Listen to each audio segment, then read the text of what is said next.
A passagem que Ralph Bell leu para nós, o terceiro capítulo de 2 Pedro.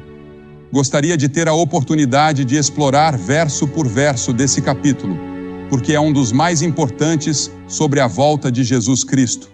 Quero falar sobre o dia da vinda de Cristo, aquele dia. É assim que ele é chamado nas Escrituras. Quando você acordou esta manhã, quero perguntar, quais eram suas expectativas para o dia de hoje? Muitas pessoas começam pensando, bem, será apenas mais um dia comum. Nada de especial nisso, nada fora do normal, nada muito empolgante à frente. Apenas um dia comum. Mas pode ser que haja o dia da formatura ou o dia do aniversário, um dia de promoção ou o dia em que você se aposenta. Talvez o dia em que você começa suas férias, ou talvez seu aniversário, ou o nascimento de uma criança. Mas esta noite, quero falar com você sobre um dia que é único na história do mundo. O dia em que a Bíblia ensina que Jesus Cristo voltará a esta terra. E esse dia está no calendário de Deus. A palavra de Deus diz que isso acontecerá apenas uma vez e será um choque devastador para aqueles que não estiverem preparados. Mas, para aqueles que aguardam com expectativa a vinda de Jesus Cristo, será um dia de grande alegria. Os primeiros cristãos do Novo Testamento falavam constantemente sobre esse dia e o aguardavam ansiosamente, o dia ou os últimos dias. Essas expressões são usadas ao longo de todo o Novo Testamento, os últimos dias. E eu acredito que estamos vivendo nos últimos dias. Que tipo de dia estamos esperando? O que vai acontecer nesse dia? Bem, primeiramente, será um dia de revelação. Segundo Tessalonicenses 1:7 diz, e a vós, que sois atribulados, descanso conosco, quando se manifestar o Senhor Jesus desde o céu com os anjos do seu poder. Ele não virá montado em um jumentinho da próxima vez. Ele virá com os poderosos anjos do céu. Será o retorno pessoal e a aparição de Jesus Cristo. Após a crucificação e a ressurreição de Jesus, a Bíblia diz que ele apareceu pessoalmente aos seus discípulos e a 500 de seus seguidores. Mas Jesus não apareceu para Pilatos. Já se perguntou por quê? Ou para Herodes, ou para os sumos sacerdotes, ou para aqueles que planejaram sua crucificação. Ele não apareceu para eles. Por quê? Porque não era o momento. Eles vão vê-lo naquele dia que ainda está por vir. Apocalipse 1:7 diz, eis que vem com as nuvens, e todo olho o verá, até mesmo aqueles que o traspassaram, e todas as tribos da terra se lamentarão sobre ele. Até mesmo as pessoas que o traspassaram, até mesmo aqueles que planejaram sua morte, vão vê-lo e estarão em estado de choque. A Escritura diz em 1 Tessalonicenses 4:16, porque o Senhor mesmo descerá do céu. Em Atos 1:11 lemos, esse Jesus que dentre vós foi recebido em cima no céu, assim virá do modo como o vistes ir para o céu. E eles estavam olhando enquanto ele ascendia ao céu, sua ascensão. E diz que ele desapareceu em uma nuvem. Creio que foi uma nuvem de anjos que veio escoltá-lo de volta ao céu, porque anjos vieram quando ele nasceu. Eles o escoltaram à terra. E agora ele está voltando ao céu após sua ressurreição. E esses anjos vieram escoltá-lo de volta. Sabe, antes de uma grande obra de arte, como uma estátua ou pintura, ser apresentada ao público, ela geralmente é mantida escondida. As pessoas podem saber que a obra está sendo preparada, podem até saber o local, mas não a viram. E quando chega o dia da apresentação, a obra de arte está coberta por um pano até o momento da revelação. As pessoas chegam cheias de expectativa, e o evento é muitas vezes precedido por uma cerimônia. E quando o pano é retirado, a obra de arte é revelada, aberta para todos verem. A Escritura diz que aquele dia será a revelação de quem está oculto. Hoje é o dia em que Cristo está escondido. Ele não está aqui em pessoa, no sentido de sua carne. Ele não é visto. A quem, não o havendo visto, há mais, disse Pedro em 1 Pedro 1:8. Mas naquele dia, ele será revelado. Veja, hoje é o dia da fé. Nós nos achegamos a ele pela fé, mas então será pela visão. Nós o veremos face a face. E estou ansioso por aquele dia, quando verei Jesus Cristo em pessoa, e poderei cair aos seus pés e agradecê-lo por ter morrido na cruz por mim, para que eu pudesse ter meus pecados perdoados e ir para o céu e passar a eternidade com Ele. Sabe, em muitos países do Oriente, um homem é apresentado à sua noiva no dia do casamento. A primeira vez que ele a vê é no dia de seu casamento. Ela está escondida sob um véu.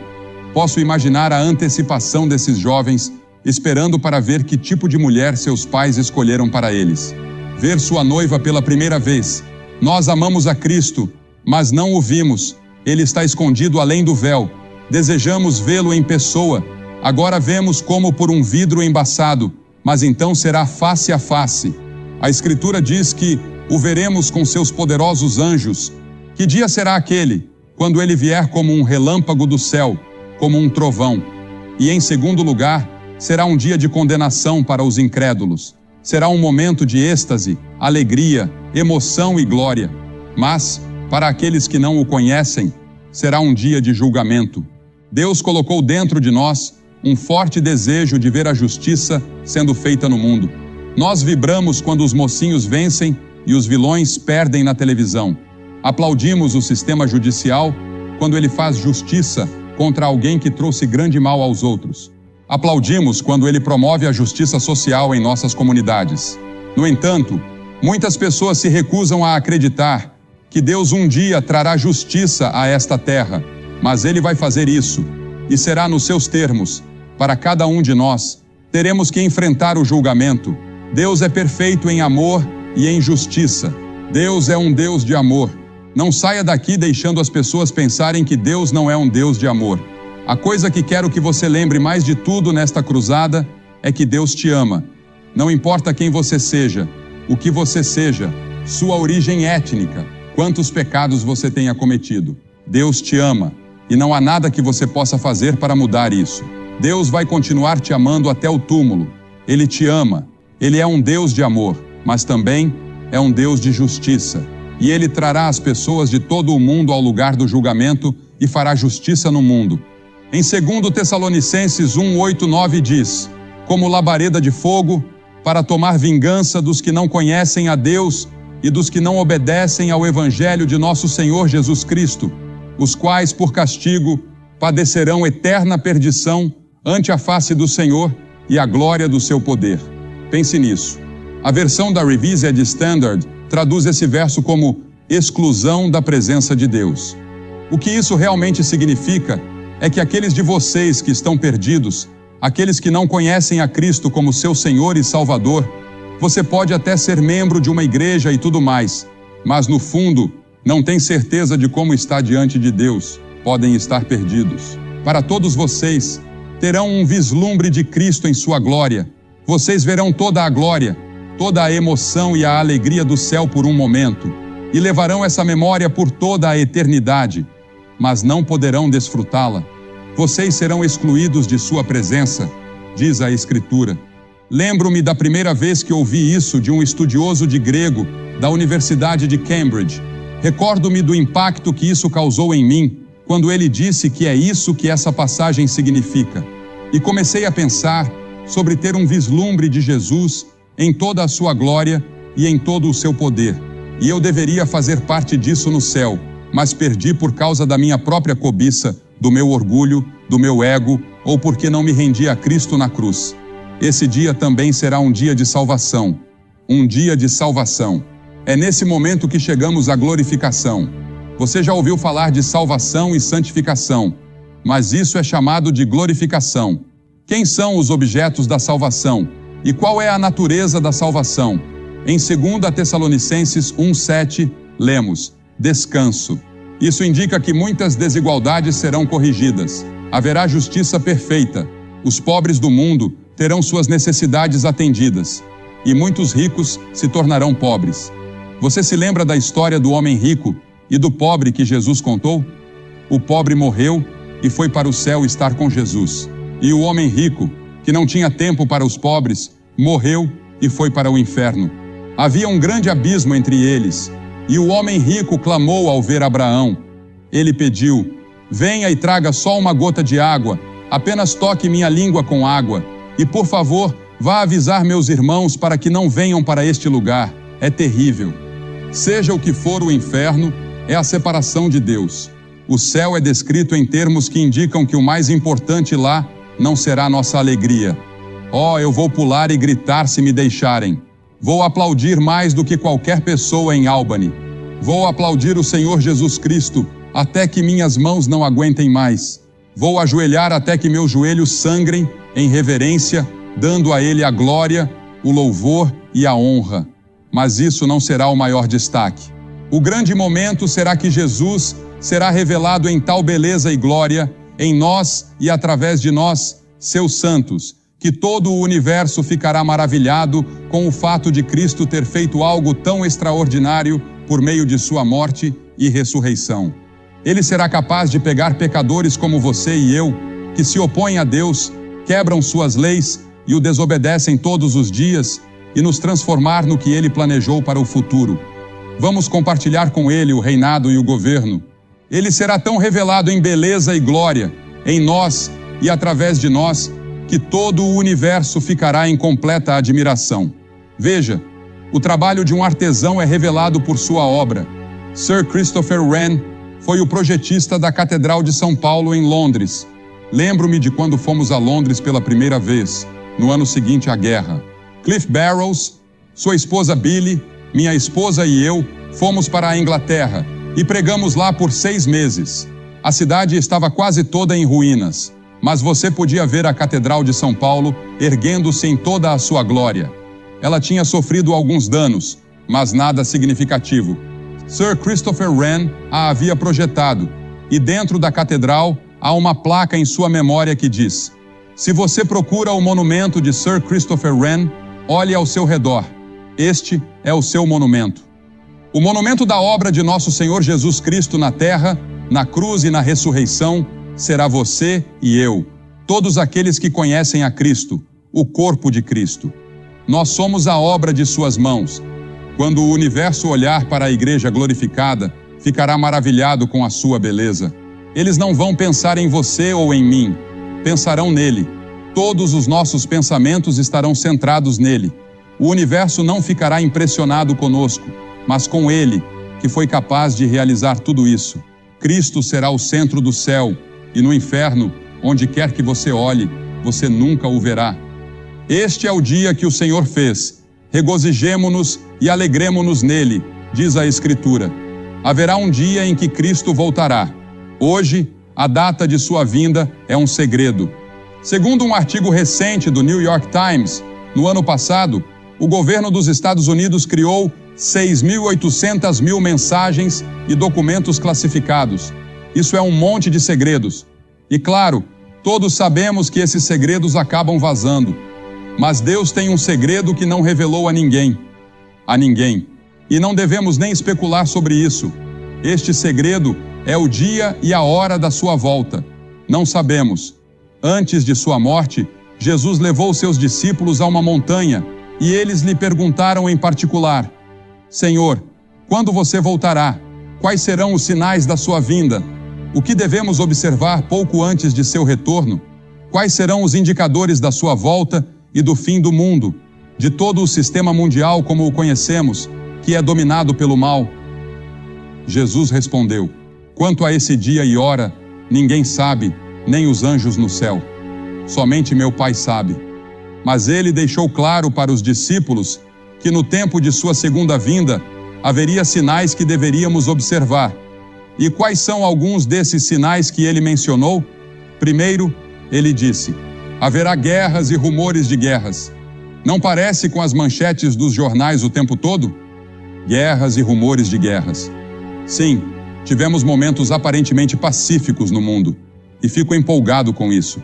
Mas mesmo com toda essa paz que parece estar surgindo, isso não significa que o mundo não seja perigoso. O The Economist, de Londres, publicou recentemente um editorial afirmando: o mundo ainda é um lugar perigoso. O fim da Guerra Fria e o relaxamento entre o Oriente e o Ocidente levaram alguns a acreditar que a paz é a ordem do dia, disse o The Economist. Não é. Nós nos livramos de uma grande fonte de tensão, mas o mundo ainda tem muitas outras menores. Nem o ódio, nem a intolerância, nem a agressão, nem mesmo o confronto de ideias desapareceram com as mudanças que ocorreram no último ano e neste ano. A paz está surgindo, mas também os conflitos. E então, a segunda coisa que ele disse foi: muitos virão em meu nome, dizendo, eu sou o Cristo. Fui informado de que, somente em Los Angeles, há mais de 400 pessoas que afirmam ser Cristo. Ele disse que surgirão falsos cristos e falsos profetas e realizarão grandes sinais e maravilhas. E muitas pessoas hoje ensinam que nós somos Deus. Tudo o que você precisa fazer é se conectar ao poder que está dentro de você, liberá-lo, e isso resolverá todos os problemas da vida. E em terceiro lugar, Jesus disse: as massas estarão sobrecarregadas de glutonaria, embriaguez e cuidados desta vida, e aquele dia virá sobre muitos de surpresa. Em outras palavras, estaremos tão entretidos com festas, baladas, consumo excessivo de álcool e drogas, sexo e violência, que são grandes ameaças à geração atual, que seremos pegos de surpresa. E de fato são grandes ameaças, mas Jesus previu tudo isso. Ele disse que as pessoas viveriam como nos dias de Noé, comendo, bebendo, casando e se dando em casamento, trocando de cônjuges. E isso está acontecendo hoje em uma escala que nunca vimos antes. O crítico social e autor Tom Wolfe, comentando sobre os anos 1980, chamou aquela década de febre do dinheiro, na qual a ideia de imoralidade sexual quase desapareceu. Onde estão nossos valores morais? Vamos aos apresentadores de talk shows e eles nos dizem quais são os valores morais no momento. Eu conheço um desses apresentadores há muito tempo e ele costumava ter valores morais fortes, mas ao longo dos anos, ele mesmo sucumbiu. Agora, quando você o assiste na televisão, vê que ele se distanciou muito do lugar onde costumava estar. Jesus deixou claro que haveria riqueza desmedida, ganância e indulgência excessiva à medida que nos aproximássemos do fim dos tempos. Um colunista de jornal chamou o estilo de vida americano de uma existência babilônica. E em quarto lugar, Jesus disse que haveria fomes em muitos lugares e pestilências, não universais, mas em regiões específicas, ele disse. E grande parte da fome no mundo hoje é causada pelo homem, resultado de lutas políticas e guerras civis. Veja a fome em Monróvia, na Libéria, hoje à noite. 500 mil pessoas estão espremidas naquela cidade. Não há água, ela foi cortada há 10 dias. Não há comida, não há arroz e doenças estão se espalhando. O que vai acontecer? Isso está acontecendo em muitas partes do mundo. Está acontecendo em lugares na Índia. E parece que uma guerra entre Índia e Paquistão está muito próxima. Vemos todas essas coisas acontecendo agora, e são todas coisas que Jesus previu que aconteceriam pouco antes de sua volta. Os americanos gastam bilhões de dólares anualmente em programas de emagrecimento, enquanto o resto do mundo está apenas tentando conseguir comida suficiente para sobreviver. Ele também disse que a iniquidade se multiplicará, referindo-se às perversões sexuais. Sim, não vou entrar nesse assunto profundamente aqui esta noite, porque não temos tempo, mas a taxa diária de crimes é assustadora.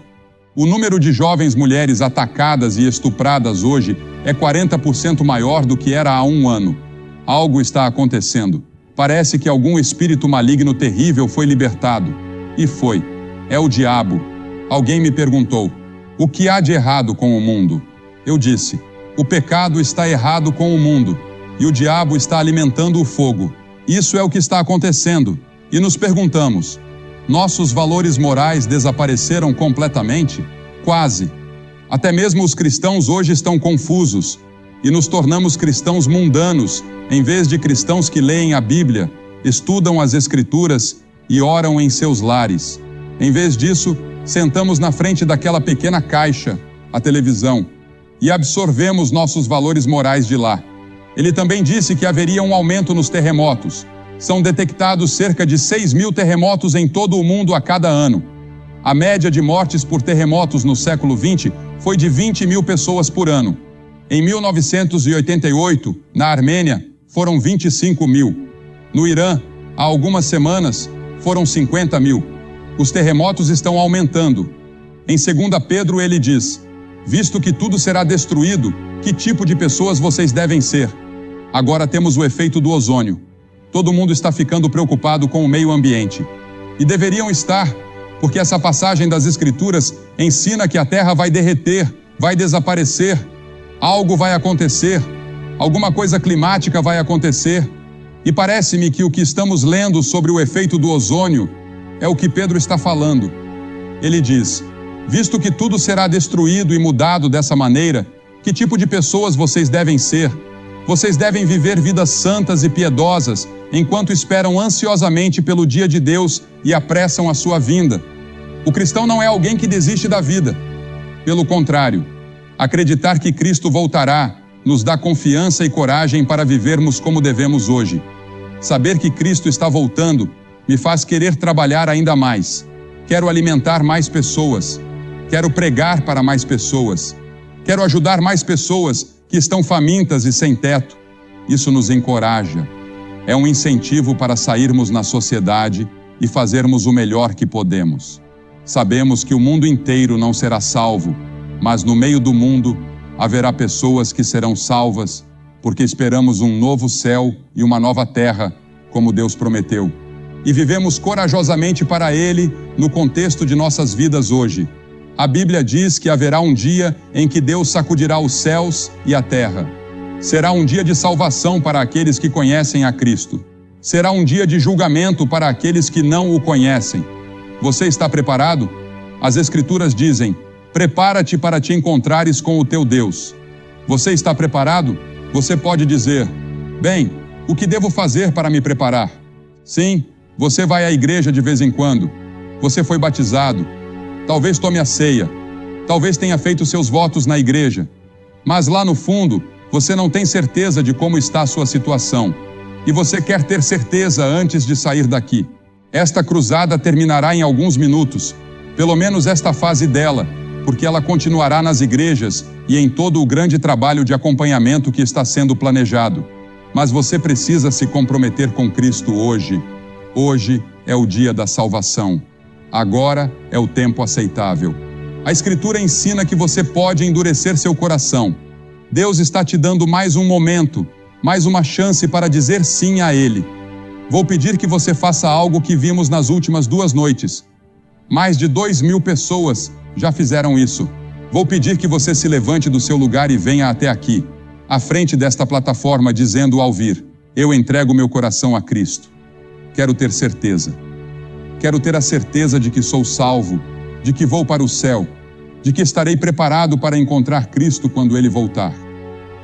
Você pode perguntar: por que você me pede para vir à frente? Porque toda pessoa que Jesus chamou no Novo Testamento, Ele chamou publicamente. Ele disse: se você não estiver disposto a me reconhecer diante dos homens, eu não o reconhecerei diante do meu Pai, que está nos céus. Há algo em fazer esse compromisso público que Ele ordenou que fizéssemos, e vou pedir que você faça isso agora. Centenas de vocês, a quem Deus está falando, venham. Se você está sentado lá em cima, pode levar alguns minutos, então comece agora. Deus está falando com você. Se você está com amigos ou parentes, eles vão esperar por você. Se veio de ônibus, eles vão esperar. Há tempo suficiente. Deus está falando com você. Venha rapidamente. Depois que todos vierem, direi algumas palavras a vocês, farei uma oração com vocês e darei alguns materiais para ajudá-los em sua vida cristã. Apenas levante-se e venha.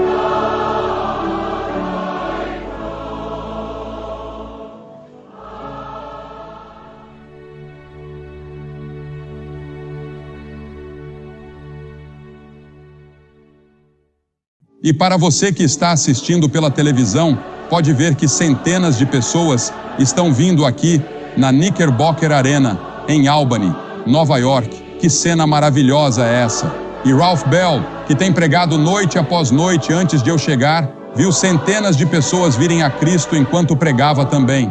Tem havido uma grande fome espiritual aqui e um grande mover do Espírito de Deus. E estou pedindo que você receba Cristo no seu coração, onde quer que esteja. Seja na sua casa, talvez em um clube noturno ou em um quarto de hotel. Você pode dizer sim a Cristo. Que Deus o abençoe e o ajude a tomar essa decisão hoje à noite. E não se esqueça, vá à igreja no próximo domingo.